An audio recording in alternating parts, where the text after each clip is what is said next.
Okay, let's have a little discussion about coefficients and exponents.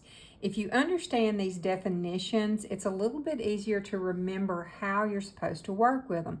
It's just about the rules. It's like, why do you get $200 when you pass Go in Monopoly? Well, because that's the rule. So let's look at this. What is a coefficient? Well, a coefficient is the number that is in front of a variable. And what does it mean? It tells you how many times that variable is added together. So 3x means x plus x plus x. All right, now what is an exponent? Well, that's a little number up to the right-hand corner of the variable. What does it mean? It means that you have multiplied that variable that many times itself. So if x were a number, let's look at what would happen. If I said 3 times 5, that means I've done 5 plus 5 plus 5, right? Which is 15.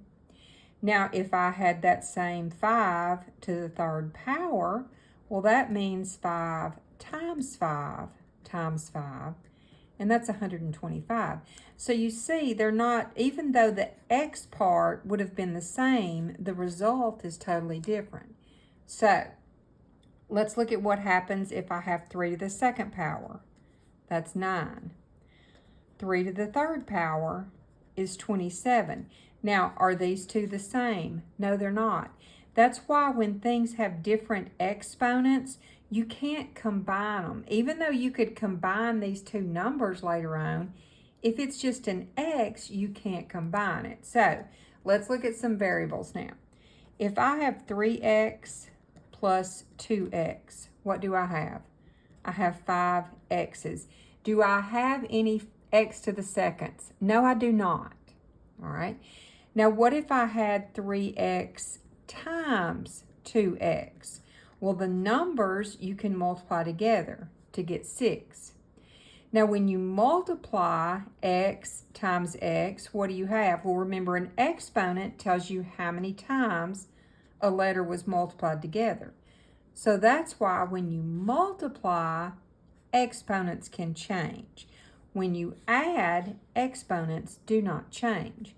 So if I had 3x to the second plus 2x to the second, well, that's 5x to the second. I don't get any x to the fourths unless I multiply x's together. If I had 3x to the second times 2x to the second, now this is multiplication, so I would multiply 3 times 2 and get 6. All right, when you multiply x, or when you multiply bases, you add the exponents, okay? And let's look at something else. What if I had 5x to the second plus 2x to the third? You know what? That is no change, because since the bases do not have matching exponents, you cannot combine those.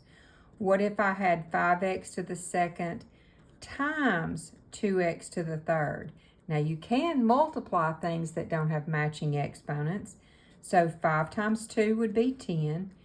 X to the second times x to the third. You're going to add exponents to get x to the fifth. So remember, when you're adding, do not change exponents. But when you multiply, you add the exponents.